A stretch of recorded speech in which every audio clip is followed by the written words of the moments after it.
All right, good evening, everyone.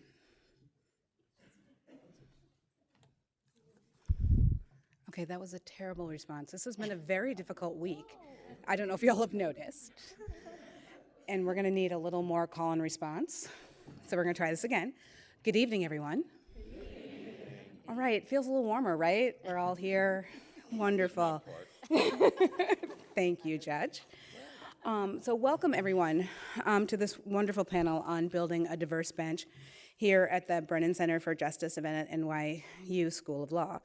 The Brennan Center is grateful for the partnership with the American Constitution Society's student chapter here at NYU. The Brennan Center is a nonpartisan law and policy institute within the law school. My name is Keesha Gaskins-Nathan. I am the director of the Democratic Practice Program for the United States with the Rockefeller Brothers Fund. And I am honored to serve as moderator tonight to discuss diversity on the state and federal bench, how existing institutions pose hurdles to diversity, and how to help build more diverse benches in the future. So we're going to spend some time tonight talking about the nature of what is diversity, the importance of demographic diversity, the true nature of barriers and challenges to women and people of color in finding their way to the bench, why diversity matters, not just for the sake of meeting numerical demographic benchmarks, but what it means to outcomes, experience, and judicial analysis, and how we think about what it means to engage around the frameworks of ideologies, constitutional construction, and economic hedge money in deciding cases. We'll also hear about the specific work being done by our panelists to address the problems of diversity on the bench. Concepts of diversity may seem a bit slippery when we talk about them as we discuss them in a classroom or in theoretical settings, but they're not slippery at all when we talk about the outcomes for participants in the judicial system. And how we resolve these issues have real impact for people who appear before judges and panels that hold the keys for life, liberty, and indeed happiness as we adjudicate these disputes. And we have lots of territory to cover as we discuss this with these great panel of experts. To my immediate left, we have Vanita Gupta. Vanita is president and CEO of the Leadership Conference on Civil and Human Rights, the nation's oldest and largest civil rights coalition charged by its diverse membership of more than 200 national organizations to promote and protect civil and human rights of all persons in the United States. Among other areas of work, the Leadership Conference's Fair Courts campaign fights for an impartial and independent federal judiciary that protects the civil and human rights for all, including shining a spotlight on federal judicial nominations. In a foreword to the recent Brennan Center report on judicial diversity, Vanita called out the Trump administration's abysmal record on nominating diverse judges and argued that representation matters not only for the past of future lawyers, but also for the communities who depend on our judicial system to affirm their lived experiences and recognize injustice from the perspective of the many, not just the isolated perspective of one. And to her left, we have the Honorable Robert A. Gordon, a bankruptcy judge for the District of Maryland. Judge Robert Gordon has been a bankruptcy judge since 2006. Before coming to the bench, he was a partner at Tidings and Rosenberg, LLP in Baltimore. Judge Gordon has written about the importance of diversity on the bench and the lack of diversity on today's bankruptcy courts, the federal court that most Americans are likely to visit. He's one of the organizers of a major pipeline building event later this month on October 24th, Roadways to the Federal Bench, who me, a bankruptcy judge, where judges, practitioners. I didn't write that. That was not my creation. Where judges, practitioners, and law students will participate in panels and roundtable discussions about the path to the bankruptcy bench, with simultaneous events in 18 cities and a headline event in Washington, D.C. To his left, we have Alicia Bannon. She's a managing director of the Brennan Center's Democracy Program. She leads the Center's Fair Courts Project, where she directs research, advocacy, and litigation to promote a fair judicial system. Alicia is a co-author of the State Supreme Court Diversity Report, a recent Brennan Center report that documents a lack of racial, ethnic, and gender diversity on state Supreme Court benches across the United States and analyzes racial disparities in Supreme Court elections. The Fair Courts Project has also developed best practices for judicial nominating commissions and merit selection panels for promoting diversity on the bench. And finally, we have the Honorable Joseph A. Zayas, Administrative Judge of the Queen's Supreme Court, with the experience of being both elected and appointed to the bench. Justice Zayas was appointed by the Chief Judge as the Administrative Justice for the Supreme Court of the criminal term in Queens County in 2013. He was elected as a Justice of the Supreme Court in Queens County in 2016 and was appointed as a Judge of the Court of Claims by Governor Andrew Cuomo in 2012. He was originally designated as Acting Supreme Court Justice in 2010 and was previously appointed as Judge of the Criminal Court of the City of New York by Mayor Michael Bloomberg in 2003 and reappointed in 2010. Justice Zayas is a vocal advocate for judicial diversity, including in a recent article condemning the lack of Latino representation on the bench. He's also spoken about his work with the Latino Lawyers Association of Queens County, the Association of Judges of Hispanic Heritage, and the Puerto Rican Bar Association to promote a diverse bench. In 2019, he received an award for his outstanding leadership and commitment to diversity. He presented by the South Asian and Indo-Caribbean Bar Association of Queens County. Please join me in welcoming our guests this evening. Okay, we're going to take about a half hour, 40 minutes, to present some questions, pre-designed questions of the panel, and then we'll open up for audience questions for about 20 minutes. So we'll start with the first question. Vanita, what does judicial diversity mean, and what forms of diversity should we care about, and why does it matter? So good evening. It's great to be here. I am an alum of this illustrious law school, and so I always love being in Furman Hall. That was the part of the bio that you did not read, maybe the most important. Judicial diversity really matters because the public's trust in our judicial system and its sense that the judicial system is actually legitimate in communities that interact with it is really essential to any notion of justice in our communities and in society. And representation, therefore, matters a great deal. There's a quote that I wanted to read from Oregon Supreme Court Justice Virginia Linder, who said that diversity on the bench matters. It matters to real people with real disputes who need our court system to resolve those disputes. A diverse bench matters because it helps ensure, win, lose, or draw, that all who walk through the courthouse doors will be treated with dignity and will be fully and fairly heard. Diversity on the bench is, in short, fundamental to the promise of equal justice for all. And I believe that very much to be true. I think, though, diversity, sometimes we think of that in really narrow terms as racial and gender diversity, but the reality is that we also have to think about professional diversity of the bench. We have far more prosecutors who become judges than we do public defenders, who often have to have a very different relationship to the criminal justice system. And then there's, of course, LGBTQ representation across ethnicities and education. Right now on the United States Supreme Court, most of our justices come from 2 law schools, Yale and Harvard. Most of them are of one religious background. So, we have to think about diversity in broader ways. And for the federal bench, which the Leadership Conference does a lot of work on, federal judges serve lifetime positions. And so the kind of impact that diversity has is not just kind of in the immediate impact, but really for future generations.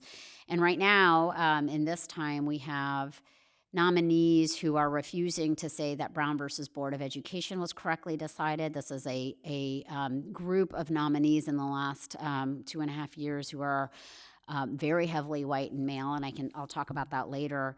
We have nominees who have written about their support for the KKK. We've had nominees, this is among the pool, some rather extreme nominees, and the impact that litigants will feel will last generations. Indeed.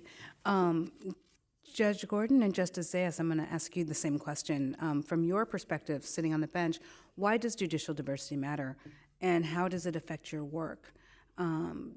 why does diversity among trial level judges matter when individuals are only appearing before one judge at a time? Okay, so, thank you. So I appreciate what Vanita said about engendering public confidence in our courts, right? You know, the legitimacy of our courts depend upon a diverse bench. There's the whole role model effect of diversity is helpful. And, you know, equality is an important part of why diversity matters. But for me, diversity has always mattered more importantly because it improves the quality of judicial decision-making, right? So I'm not saying that you have to be a judge of color to you know, produce better quality decisions, but a diverse bench is more likely to bring us closer to our goal of achieving impartiality.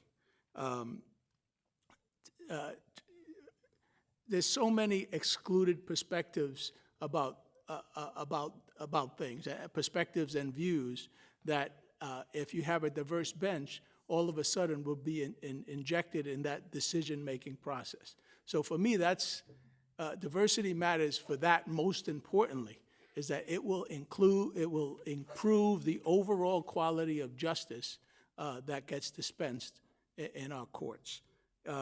Impartiality is achieved when judicial decision-making includes a cross-section of perspectives and values from the community.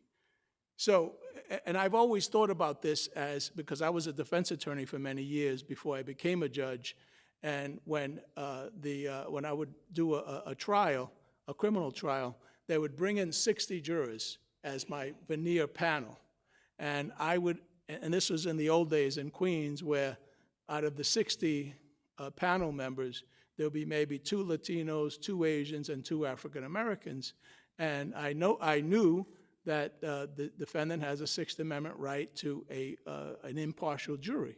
And what that's been interpreted as is a jury that's a veneer that's selected from a cross-section of the community. And so when I think of judicial diversity, I think it finds support in this analogy of a jury, because the Constitution assumes that impartiality is most likely to be achieved when the jurors, the fact finders, are deciding a case, that the cross-section of the community is deciding the case. So for me, that is the benefit.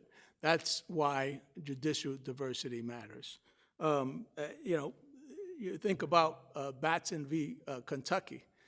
You tried to strike a juror on racial grounds or gender grounds or a lot of these other grounds, and the Supreme Court of the United States and Batson and many other cases will you know, have an effect on that. So you can't do that.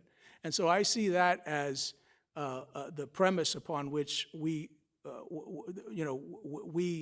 want a diverse bench, for the same reason why we want a cross section of the community to be on jurors. They make findings of fact, and judges, right? We know that a lot of cases don't even go to trial. Judges are fact finders too. So for the same reason that jurors should be selected from a cross-section of the community, my view is that judges should also be. In terms of the way it affects my work, so I happen to have been raised in public housing projects, a huge Puerto Rican family in Manhattan and in Harlem, and I think that all of those experiences of growing up in that environment, right? And I'm not suggesting that you have to have grown up in the public housing projects to be a great judge or to you know, make decisions that are empathetic to the parties before you. But from my perspective, to the extent that I've become a great judge, it's because I've been able to learn from those experiences and make rulings from those experiences when I was you know, the experiences that I had. So, and I think that leads to the empathy. You know, many years ago when President Obama was about to select, right before he selected Sotomayor as his nominated her for the Supreme Court, he made a comment that empathy was one of the most important qualities of a judge. And I think that to the extent that judges of color and others who are very familiar with the communities of color, right? So it's not only, you don't have to be a judge of color to be a great judge, obviously. But I do think that you have to be familiar. You have to have experiences in those communities to the quality of your decision-making would be impacted by those things. So that's how it affects my work, because I'm able to, when a police officer testifies about something that happens in the projects or a witness, I can interpret those facts in a way that I think is more congruent with the truth, with reality, whereas someone who's maybe never been to the projects or don't know folks in the projects maybe not be able to do that, right?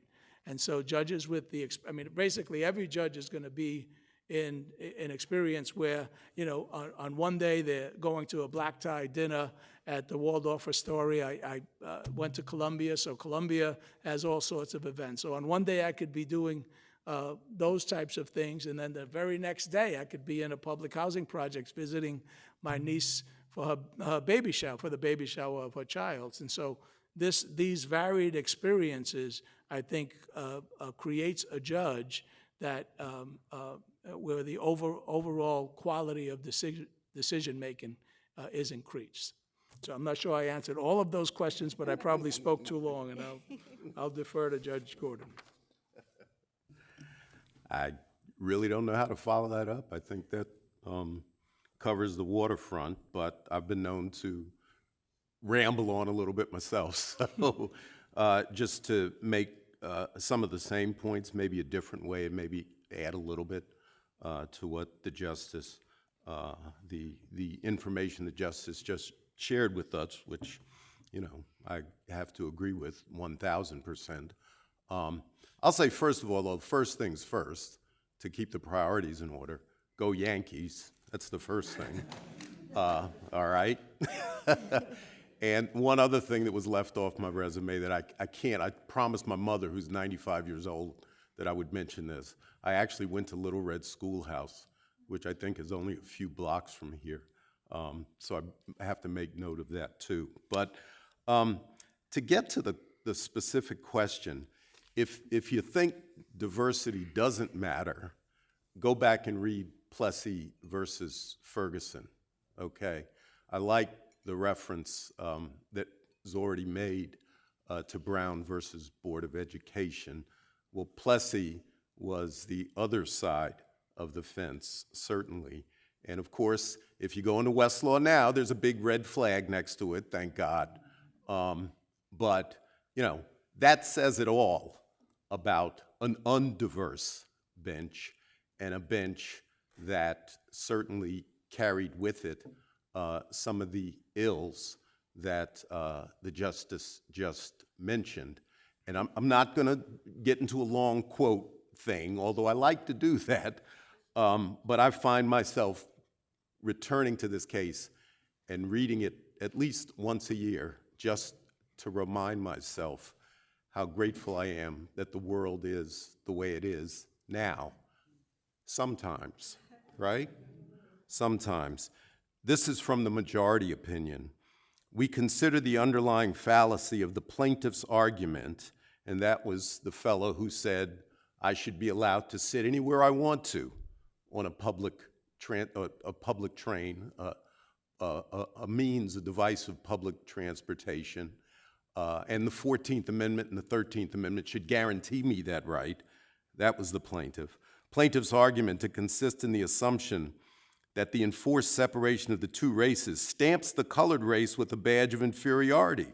If this be so, it is not by reason of anything found in the act, but solely because the colored race chooses to put that construction upon it. Right. that was the majority opinion. But let's not leave it there. Let's not leave it in a hopeless state. Let's also cite from probably the most famous dissent in Supreme Court history, right?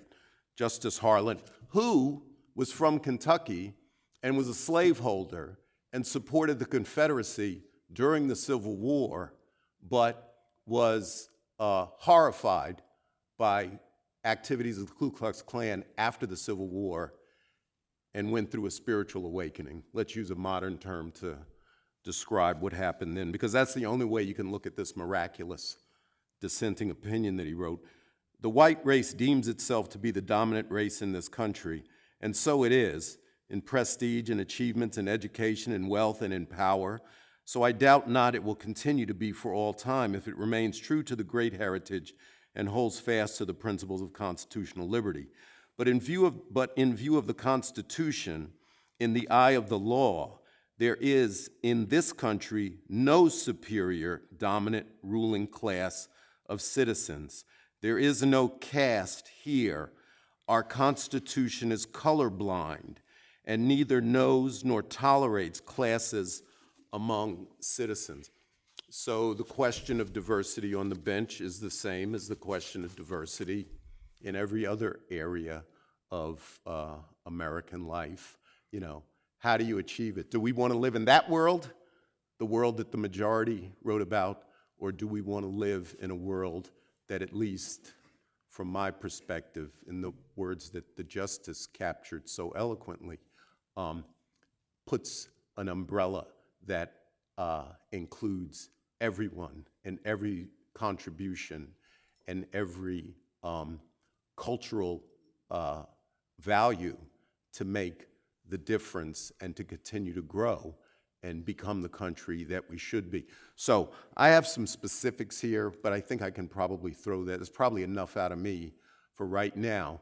But I guarantee you, especially, one thing I do want to say, especially behind the scenes, having a diverse bench absolutely matters, all right?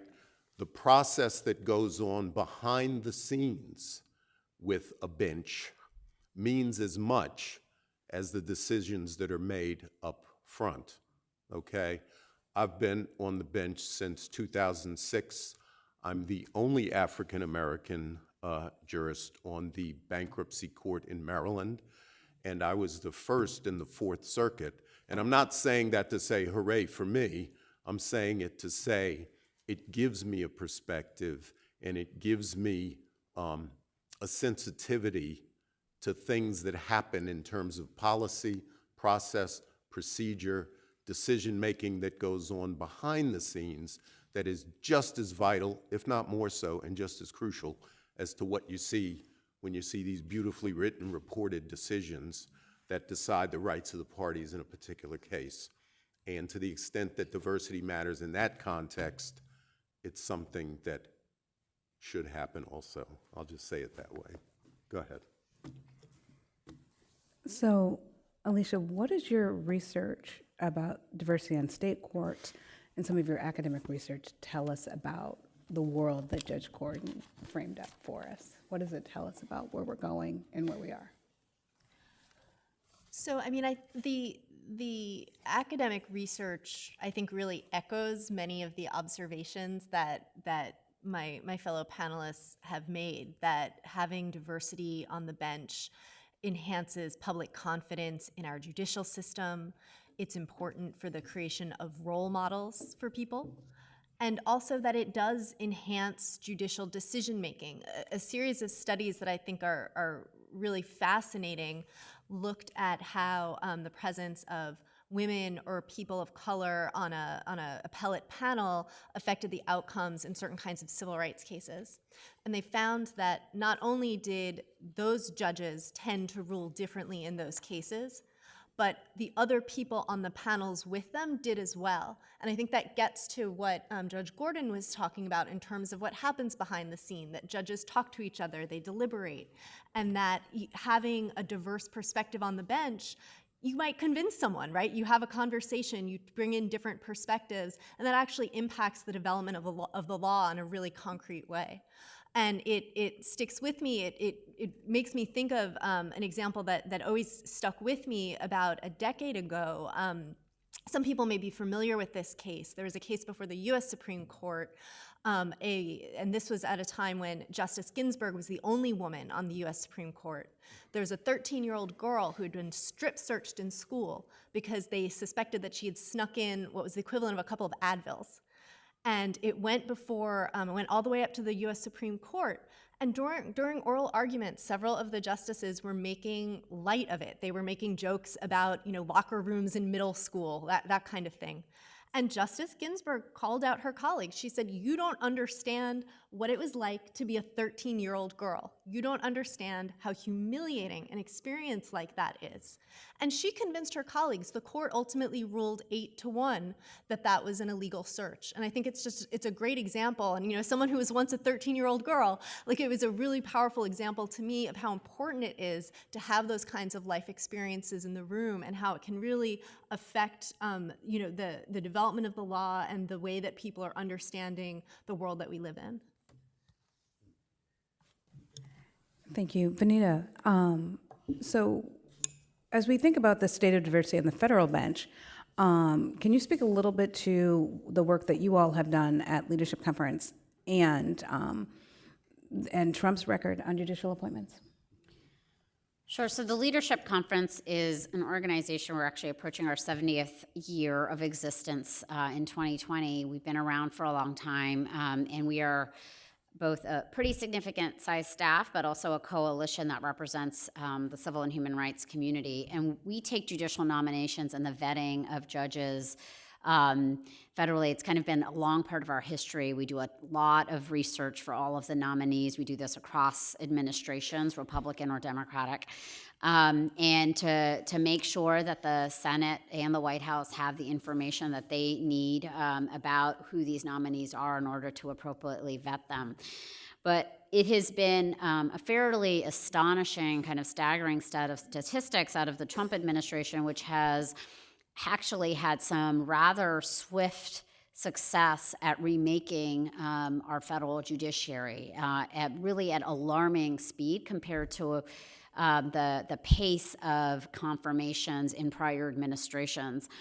But the default nominee in this administration is young, white, and male.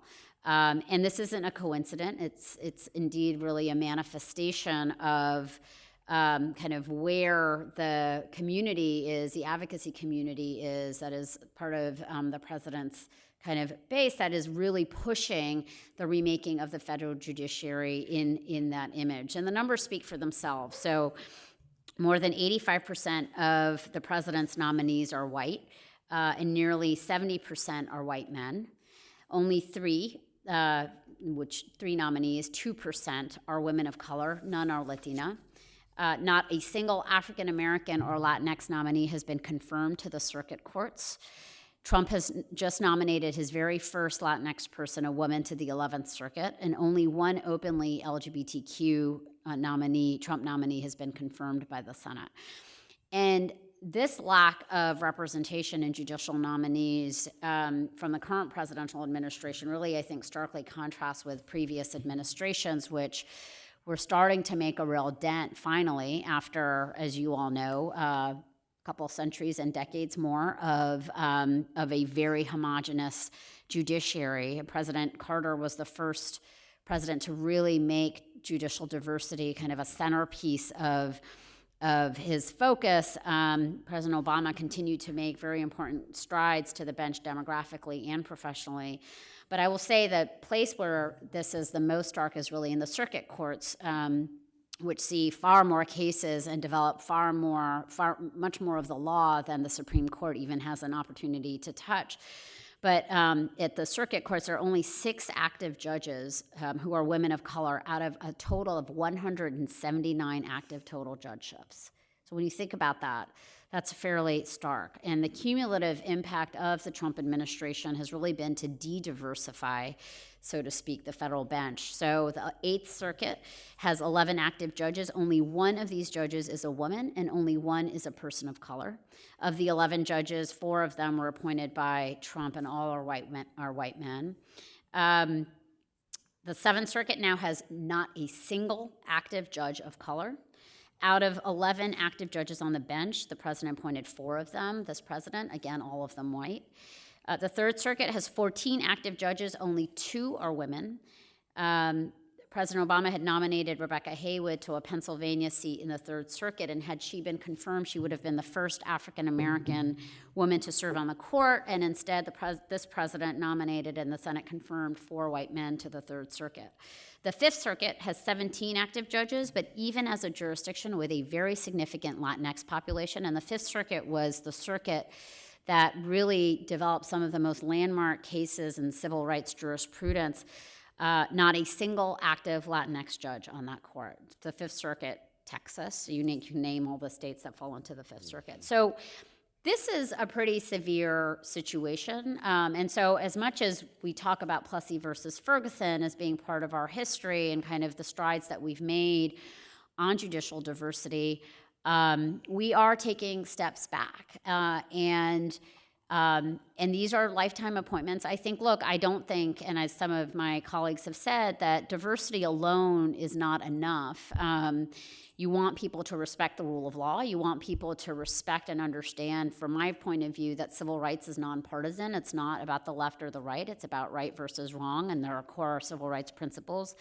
But we have seen the needle shift so much that I go to Senate Judiciary confirmation hearings now where nominees, as I said, are literally refusing to say that Brown versus Board of Education was correctly decided. I understand that they may be worried about a slippery slope and eventually getting a question about whether Roe versus Wade was correctly decided, but at no point in our history before did you have nominees since 1954 say that Brown versus Board of Education was not correctly decided. What do they say? They refuse to answer the question.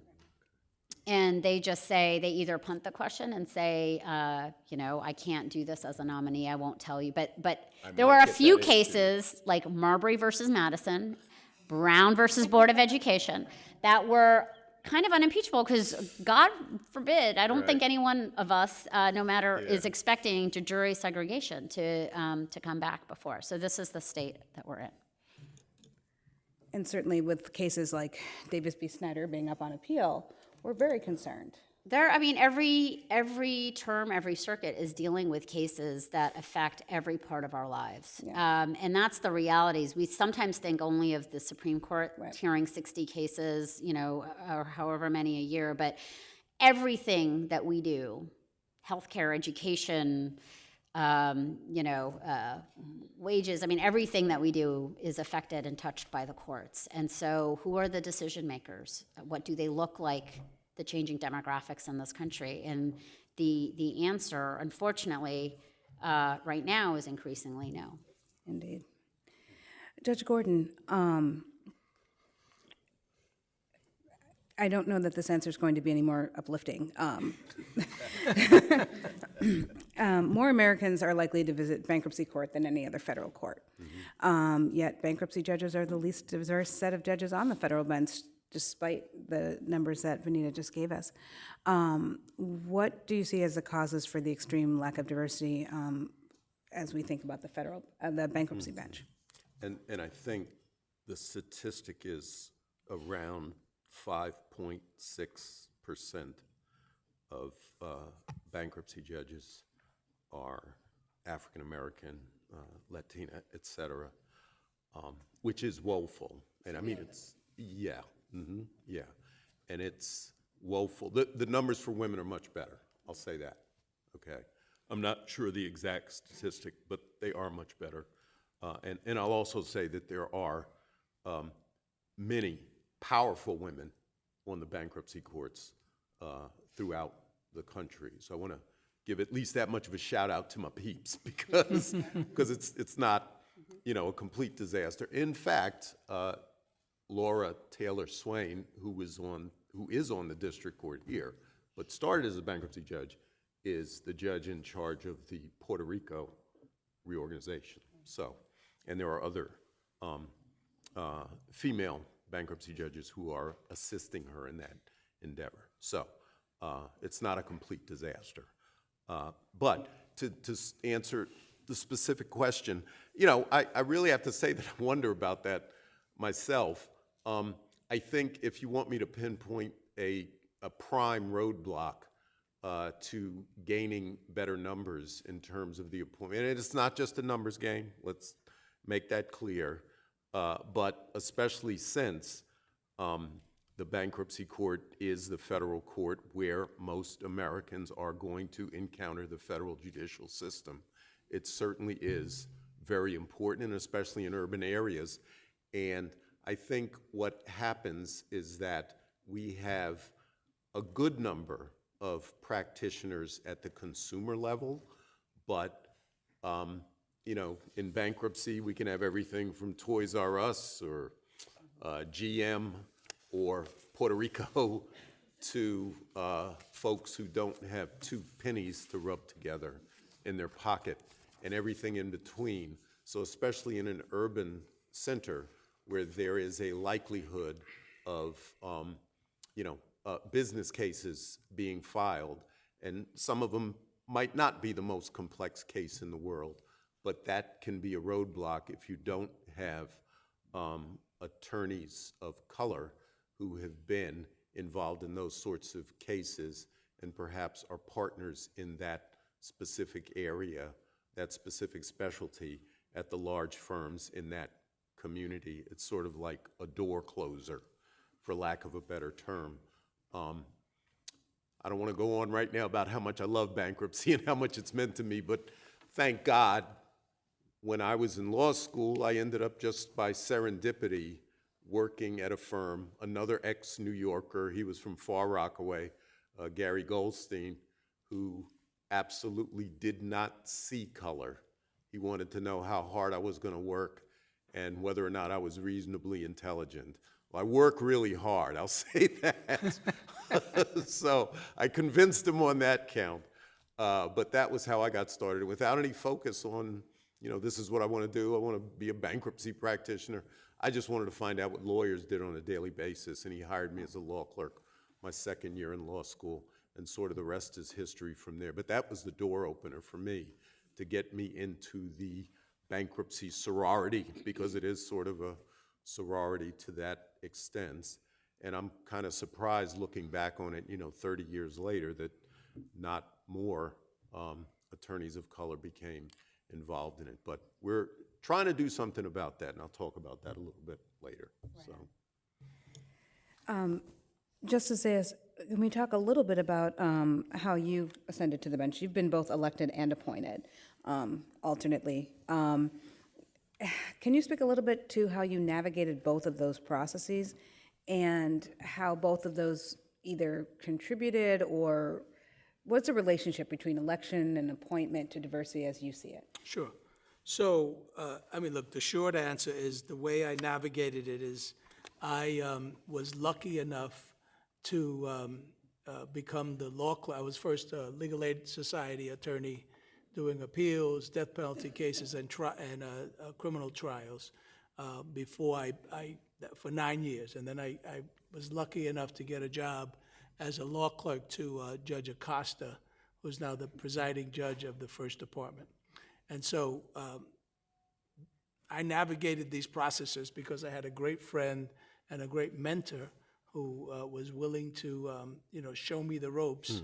And I'll talk more about that later. But you know, the appointment process is about, and look, the first 9 years of my litigation experience, I just focused on litigation. I didn't go to a single bar association event. I was raising a family. I had kids early, so I had my first daughter the first month of law school, and then I had 3 kids by the time I was 9 years as a litigator. So that's all I did. I focused on family and litigation and tried to be an excellent lawyer. And then I got a job as a law clerk to a very popular judge. And, you know, I was able to navigate the appointment process with his help. and did that through the mayor's office. And then, my activities were mostly, bar association events where I met folks who later became, the mayor's deputy mayor, the deputy mayor to the mayor who was in charge of judicial appointments. It was like I got active, and all of a sudden I met folks in these areas who was on the mayor's committee or headed the mayor's committee, things like that. So you get active in bar association, ethnic bar associations, et cetera, and you begin to meet, and not only that, when you're a litigator, you get to meet some of the folks who are on the bar association committees that approve you, the screening committees. So that was the appointment process. And then the elected process was completely different. Now it was getting active in political clubs, going to dinners, things that you sort of always thought of as, oh, that's what hacks do. But if I wanted to do it, I did things that, wasn't a lot of fun, but it was what was required. But at the same time, I was telling somebody today, when I was running to become a Supreme Court judge, I probably met with about 100 community folks. So when we talk about the decision-making process of how diversity improves the overall quality of the dispensing justice, and it puts you in touch with the communities. Not only did I grow up in a lot of these communities, but it also gave me a good sense of what the needs of the communities were, what the circumstances were. So much preferred the appointment process as opposed to the elective, but that's how I navigated that. But it was with a lot of help. It was with a lot of help. Yeah. So understanding your preference in terms of ease of access, but if you were to say for folks coming from either community or having a more diverse background, what do you think is more accessible to more people accessing the bench? Yeah, I mean, it's a little difficult to say. I think that both avenues are accessible. It's a matter of whether you're more of a schmoozer, I mean, that's the political part, and whether you feel comfortable with that. On the elected route, you risk doing things that might not feel comfortable, meeting with district leaders. I mean, this is a long discussion, whereas the appointed route, it's less so, I mean, and look, there are hurdles in all of these processes. When we talk about elections, one of the hurdles to achieving diversity is that, and especially in the elected part, is that folks don't want to give up the damn seats, So, in other words, when it comes to us trying to get an elected seat, the folks who control these seats are typically folks from the white community, and they don't want to give up the damn seats. So that's not an easy thing to do. And these are people who publicly would support diversity, would buy into everything I said about diversity and the importance of it, right? But when it comes to wait, if you're going to diversify the 41 Supreme Court seats in Queens, that would mean that folks who used to have, 5 seats every time there was an election is now only getting 4 or 3 or maybe 2, right? Because there's a lot of groups, South Asian community, the African American community, the Asian community, Latinos are trying to fight for a lot of these seats. So that's one of the major hurdles when it comes to the elected part of that, is that folks are, folks who support diversity would also fight giving up seats that might create diversity, and so that's one of the things I learned. The other hurdle is, and I don't say this, I know there's some judges in the audience, but folks need to really mentor. So I attribute my success as it, not that I'm so successful, but the fact that I became a judge to the mentorship that I received from a great judge. And so one of the problems is there's not enough judges who seem to be willing to do that. The New York Law Journal has been talking a lot about the partnership track. How do you become a partner? Diversity in the law firms. And a partner from Paul Weiss said something along the lines of, you cannot innately figure out how to become a partner. I mean, you need someone to show you the ropes. And that's true with the partner track, but that's also even more true with the judicial track. Judges need to step up and help other lawyers that are appearing before them, lawyers who are on bar associations with them, and really invest in making it happen. That's really the way it happens when a judge takes, basically a judge is in a position to see the great lawyers in his or her courthouse, and needs to, I don't know how many times I've called a lawyer up and said, listen, you did a great job, but why are you not putting your papers in? And then not only like talking to them, but taking them to lunch, taking them to the bar associations that, Judge Acosta took me to. So what I learned in terms of paving the path for other judges, when he paved the path for me, is just passing it on. So I answered way more than you asked, but It was all I good. mean, it's an important conversation and a way to think about the role of gatekeepers. can I just mention one other hurdle? Please. Even though I just said I talk too much. But the other, Yes, Your Honor. the other big hurdle, I've been trained never to say no. Right, exactly. What am Why I is he gonna even say? asking? when Ms. Bannon asked me to join this committee, I think I answered I got that email and I answered like 2 minutes later, right? Because I'm very excited about this topic. But the appointing authorities, right? The biggest hurdle is some of the folks who are on these screening committees who pass judgment on candidates need to be diverse. And I'll give you an example. So the Mayor's Committee of the City of New York, the Judiciary Committee, appoints all family court judges and criminal court judges. And that committee, I just looked it up the other day, is a committee made up of 19 folks, 19 people. 11 of those 19 are people of color. So you got a majority on this committee as people of color. The chair, the executive director is an Asian woman. The chair of that committee is a Judge Saparik, a Latina. And then the co-chair is, I can never remember this judge's name, but somebody, Cozier, thank you. I don't know why I can't remember that name. But so you see that committee, and if you look at the number of people of color who have been appointed as judges since, look, I'm not trying to promote de Blasio, I can't even remember his name. But with respect to this area. He's had that problem a lot. With respect to this area of appointing judges of all diverse Asian, South Asian, I mean, it is incredible, and I credit the great work of that committee. And if you don't have a screening committee that is committed to diversity and can see the quality in the people that are appearing before them, right, and the need for that, you're going to have a problem. So, Alicia, I want to ask you a little bit briefly about how your research talks about some of these questions about how judicial selection methods actually impact diversity on the bench. And then I want to turn the conversation kind of to everyone to talk a bit about two questions, not necessarily related, but 2 points we want to get to before we open it up.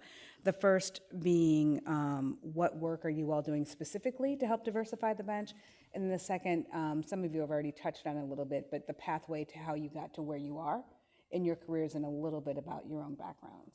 So I just want to tee those up. Those are going to be the last couple of conversations we're going to have before we open up the floor.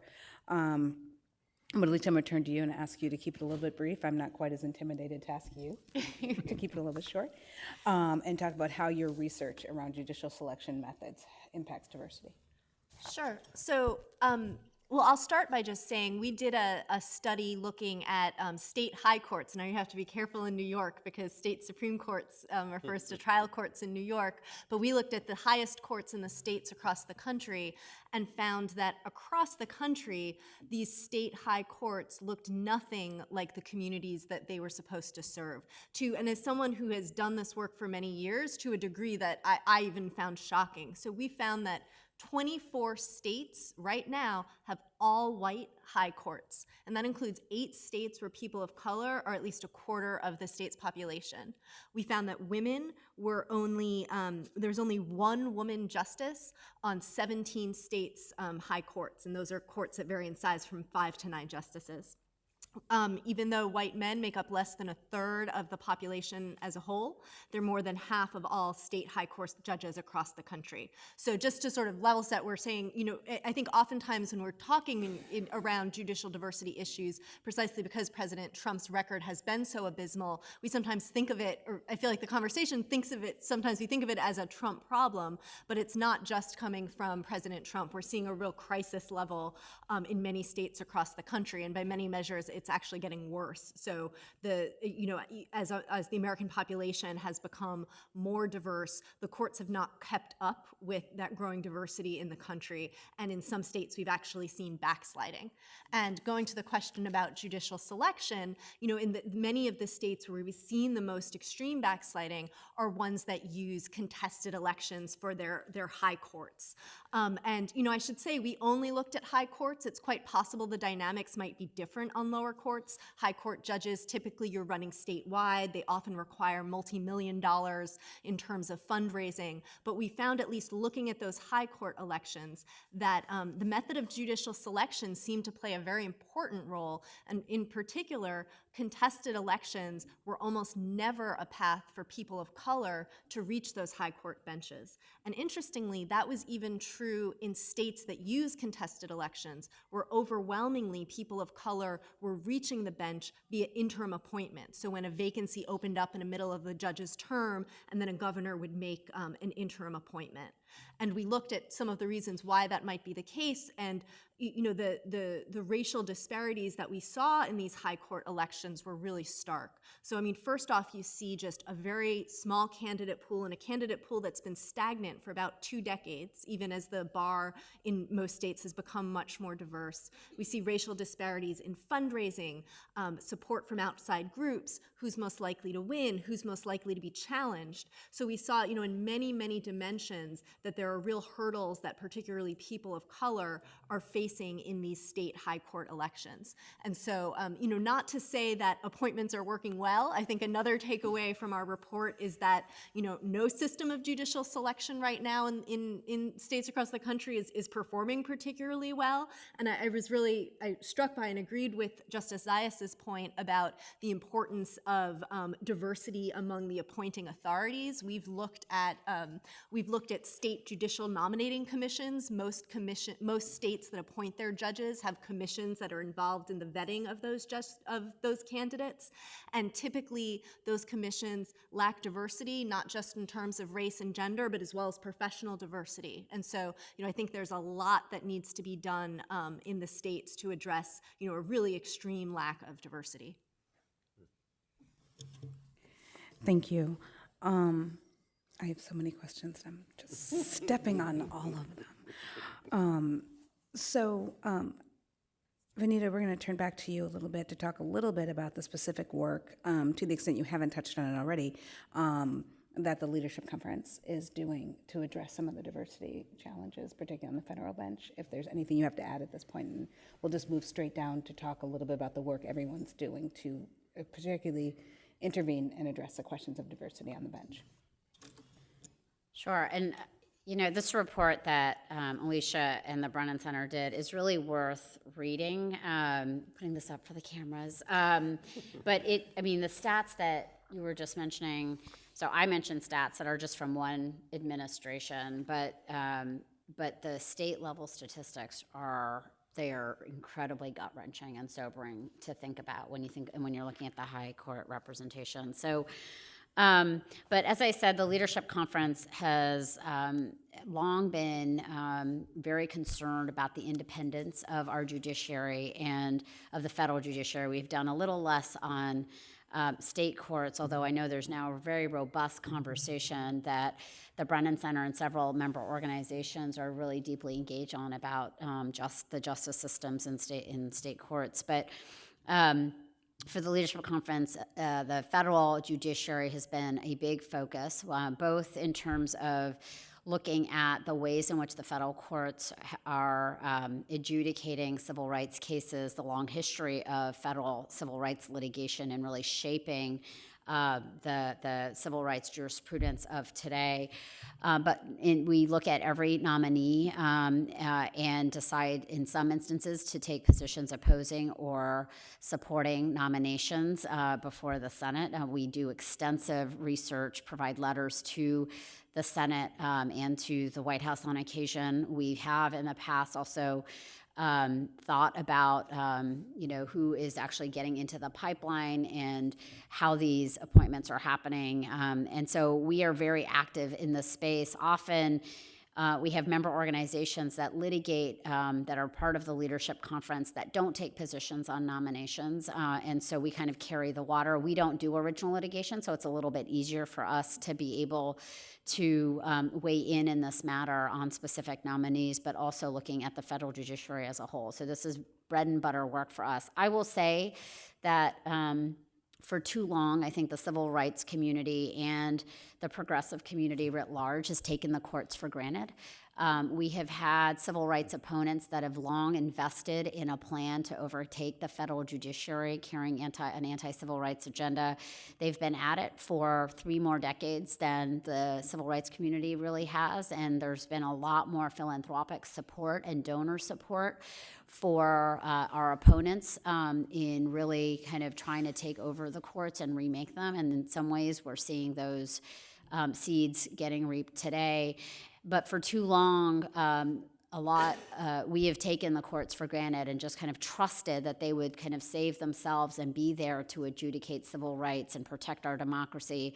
And we are playing kind of asymmetrical warfare at the Leadership Conference as we try to do this work now to protect the independence of the judiciary. And so we have a long way to go. We have to also make voters and the American public care more about why courts matter. And in some ways, the state courts see many more cases than the federal courts, and the state courts are really where most of the criminal justice cases happen and most cases that are germane to people's lives take place.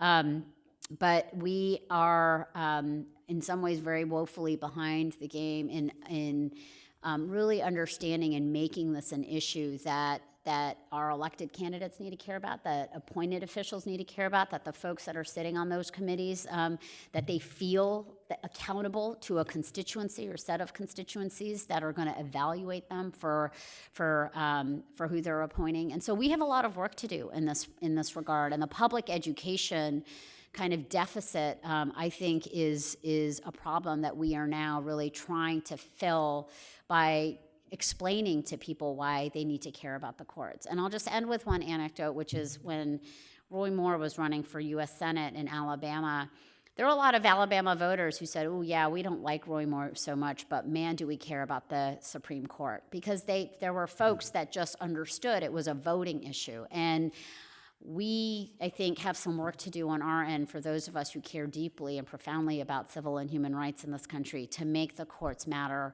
as much for an affirmative vision of the kind of country we deserve to be as it does for civil rights opponents. Thank you. Judge Gordon? I'm sitting here, I'm saying to myself, you don't have First Amendment rights. You don't have First Amendment. Don't say something that you're going to be sorry that you said it, because you don't have First Amendment rights.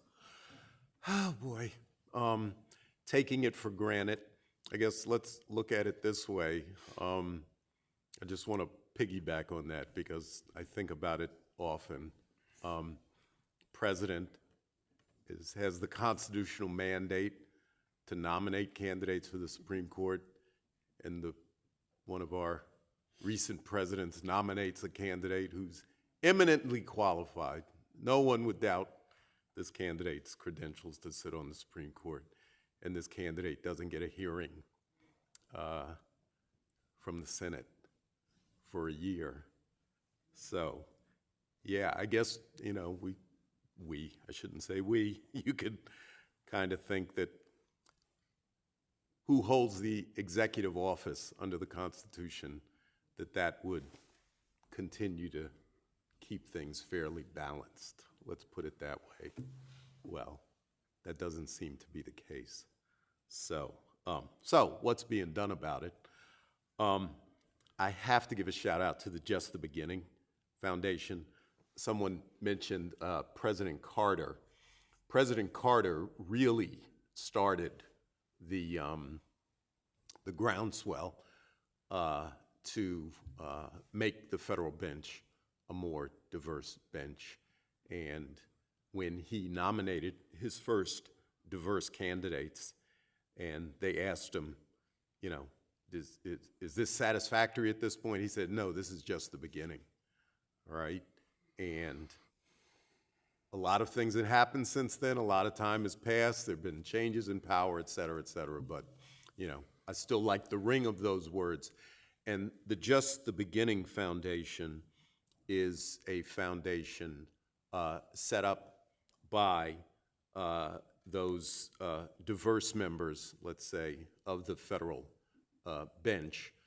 The leader, still probably the spiritual leader, if not perhaps in the same role that she was in before, is Ann Williams, who was on the Seventh Circuit and is now with Jones Day, but I know is still heavily involved with the organization. A pipeline organization to starting back in high school and even perhaps middle school to begin to season and polish and train youngsters in the diverse community to go to law school, of course, and ultimately for federal judgeships. Google it, look it up, take a look at the website if you're not familiar with it. I regularly hire interns from the Just the Beginning Foundation for the summer. They vet students. I know probably none of the brilliant students here at this institution need to go through that sort of a process, but you'd be surprised. You might find out that what you don't know is more than what you do know, but it's a program intended to create, mold, build, establish, and give law students and younger even, but here the focus, of course, on internships and law clerkships, a platform to be able to get into that role. And we all know how much that means to have a federal clerkship to the future resume, and also, you know, the likelihood that you'll get nominated to a federal judicial position or go through the merit selection panel as we bankruptcy judges do.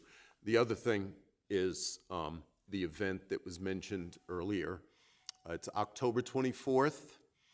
If you Google roadways to the federal bench, me, a bankruptcy judge, yeah, that's in there too. But Google roadways to the federal bench. That'll take you to the administrative office webpage where you can register for this event if you haven't heard of it yet.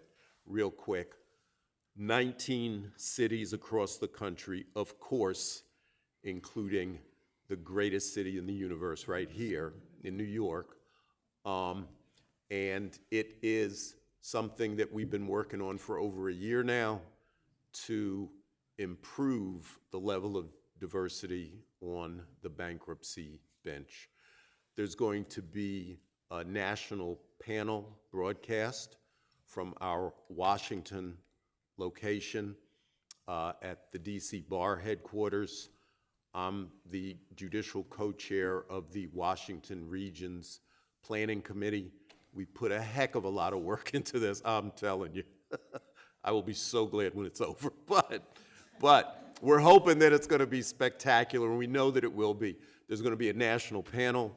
The moderator is retired Judge Andre Davis, formerly of the Fourth Circuit and formerly of the District Court in Maryland and the state courts of Maryland, too. He is now the city solicitor, meaning the city attorney for Baltimore City. And I say to him, whenever I see him, you are nuts. But it was his choice. And he's going to be our moderator. I'm going to be on the panel. Bankruptcy Judge Frank Bailey out of Boston, who is a strong, strong advocate for bankruptcy bench diversity. And my gosh, we had someone fall off the panel, and now Judge Chutkin, who is on the Federal District Court in D.C., is going to be our other panelist. And that's going to be followed by roundtable sessions where you will have the opportunity as a law student to come and sit at the table with federal judges, Article III judges, magistrates, and bankruptcy judges, to question them and talk to them and converse with them, to talk about their own personal roadway to the federal bench. And we're hoping that it's going to be such a spectacular success that it's going to become institutionalized and at least every 2 years put on, with rotating through different cities, with San Francisco, Los Angeles, New York, Dallas, et cetera, are on the list now, among other cities. And if you haven't signed up for it, go to the website and register. Thanks. Thank you so much. Alicia, you're going to have to forgive me. I'm going to take a little bit of moderator's privilege, move to Justice Zayas, to inform us a little bit about what you're doing to diversify the bench. I'm going to remind you that we have 10 minutes left for audience questions. Okay. I'll be fast. And then, and as well as to hear from Alicia in terms of her work as well. Okay. So I don't know if you folks watch MSNBC, but Vanita Gupta is often on the Chris Hayes show, and I keep wondering why in the hell have folks not written more about this? I mean, the statistics that I hear cited, and I'm concerned about the Eastern District in New York, which has one Latina as out of, I think, 26 judges, which is outrageous. In a if you look at what the Eastern District covers, it's outrageous. But I wonder why the mainstream hasn't picked up on a lot of this, and why we could look inward and wonder why we haven't put this front and center in some of the New York Law Journal and even the mainstream press. But to get to your question, I mean, this goes back to mentoring for me. So I encourage, I sit in a court where there are 28 other Supreme Court judges. I hired, a law clerk of color, African-American woman, a Latina, et cetera, et cetera. And when I did that, I noticed that a lot of the other judges in my courthouse did that. And then for me, it's about mentoring. It's about having lunches. And, I once made a call to a judge to get that judge's advice about what I can do to become a judge. And she talked to me for 10 minutes. And basically that was it. So that's not what you do. What you do is, as a judge, and one of the things I've done is devoted my life to having lunch with young lawyers, judges, lawyers who might not have even an inkling that they can become a judge, because that's where I was when I was a practitioner. I wouldn't have thought it was in the cards for me. And encourage them to become a judge. I don't know how many people I've said, why are your papers not in? You're an excellent lawyer, et cetera. So to me, it's paving a path for others by mentoring, by caring, by building relationships and friendships, and then encouraging them. But I'm going to cut my answer off to let Ms. Bannon say something. Alicia. I think I will reserve my time. I know that we want to make sure we have some time for questions. So just I really applaud the leadership of everybody on this panel in working to build a more diverse bench. You are a kind and gracious woman, Alicia. So we want to open up we have time for at least a couple of questions. Does anyone have any questions? You're going to have to raise your hand high. These lights are a little difficult. Makes it a little hard to see. I think there's one back here. Please use your mic. Hi, can everyone hear me? Yeah, hi. So thank you. Thanks to Brennan Center for having this event. It's been incredibly informative. And I really would like to thank everyone on the panel for a very elucidating discussion. One of the things that I've sort of read about recently, I think about a year and a half, 2 years ago, Justice Sotomayor chose a graduate from Georgetown who finished a part-time program. She was an African-American woman from Ward 8 in D.C., which is like an underserved area in D.C. She didn't go through the traditional 3-year program. She did a 4-year, sort of part-time program. And I wonder if you can speak to this, idea of how sort of like clerks and how, potential judicial nominees should have to be sort of evaluated, like not through the sort of very sort of standard, sort of profile of, where they ranked in their class and, like whether or not they went through a traditional program. But I thought that when I read that article, I was really touched, by the profile of the person who was selected as a clerk.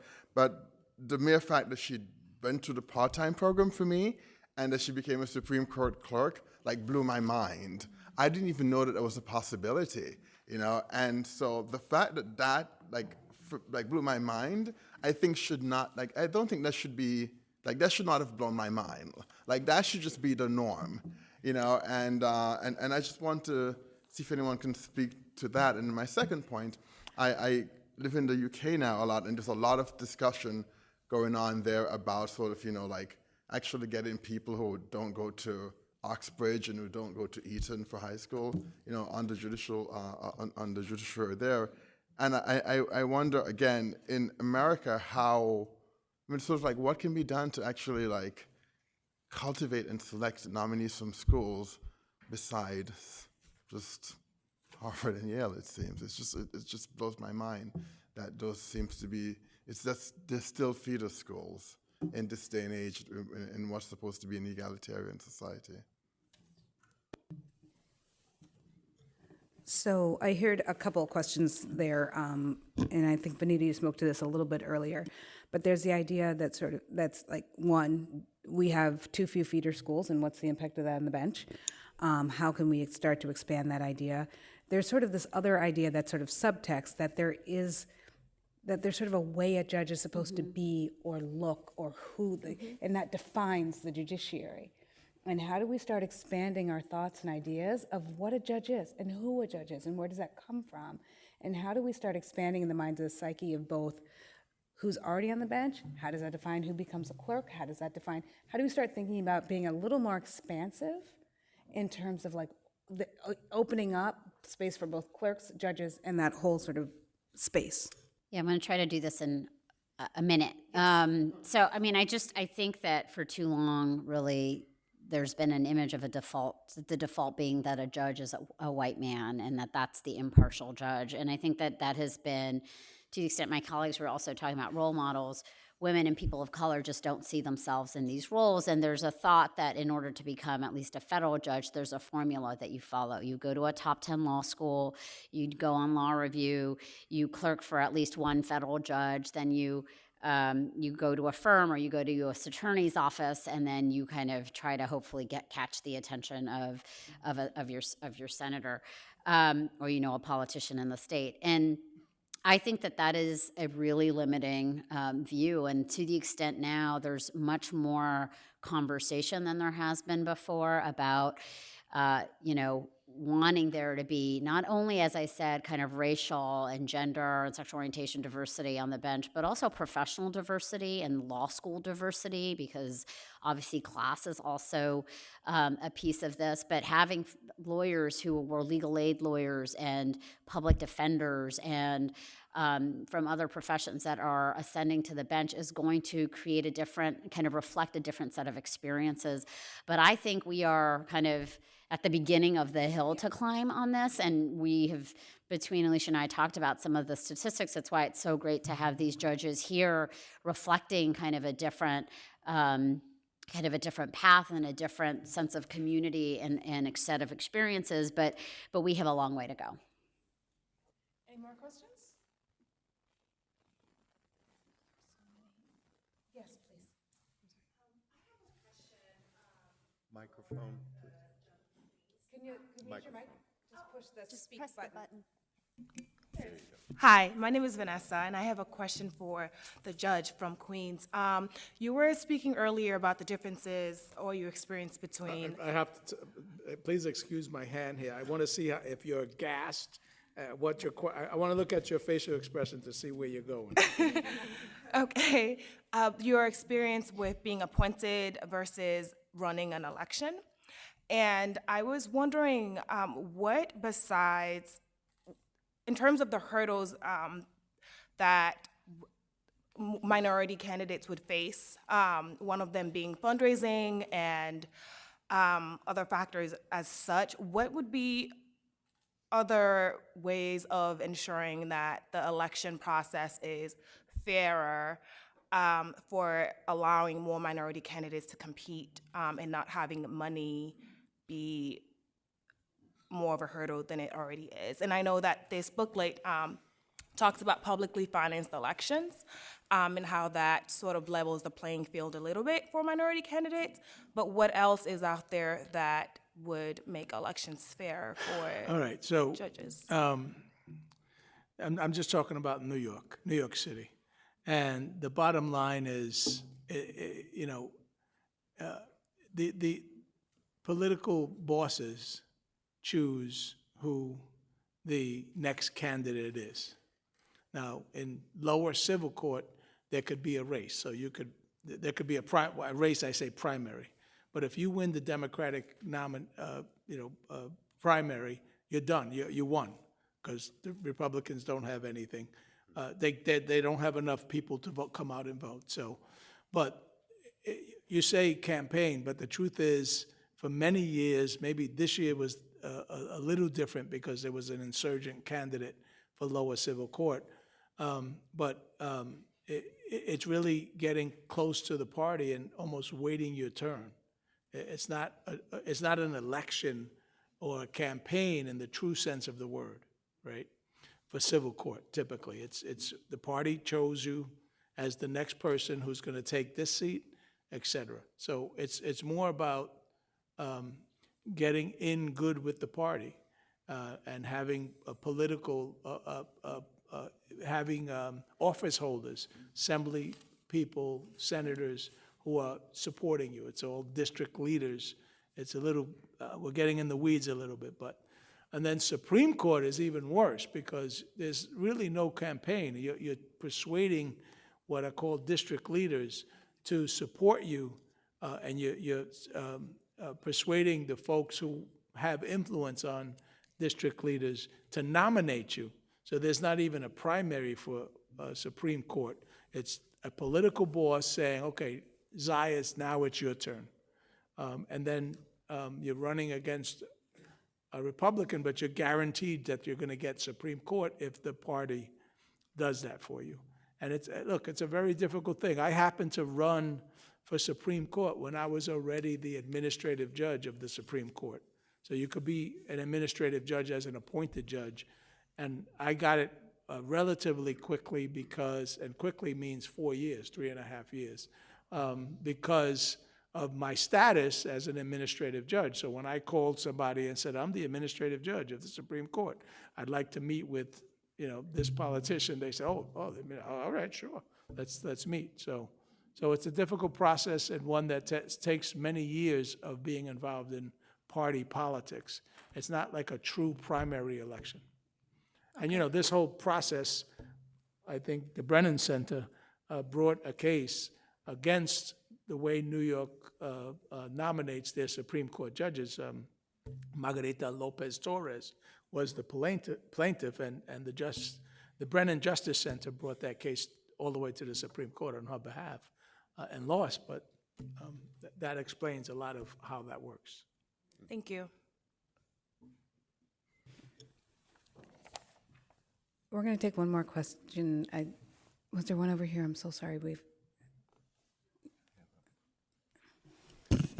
My name's Henry Berger. I'm also an alum here. Formerly a district leader, and also worked with the Mayor's Committee on the Judiciary. Thank you. I didn't see, when I was praising the mayor, I didn't recognize you, but hey, Henry. Yeah, I've seen both. both the elective and the appointive side. And let me make a point and then ask a question. The point is, I believe there's a correlation between accountability and diversity. So that where you have an elective system like the justice just described, the political leaders don't have any real accountability. And as a result, if you look at the Supreme Court across the state of New York or the other elective courts, there's much less diversity than there is with an appointive system where you have one individual who's ultimately responsible. So, I mean, I do that as a premise. But my question is, having learned from politics the importance of building a bench, creating a pipeline, what efforts are being made at the state level, which is often the pipeline for moving up? What efforts are being made at the state level to create a diverse pipeline, a diverse lower court bench, where justices and judges and justices are in a position to begin to take the next steps? I mean, I'm happy to take that question.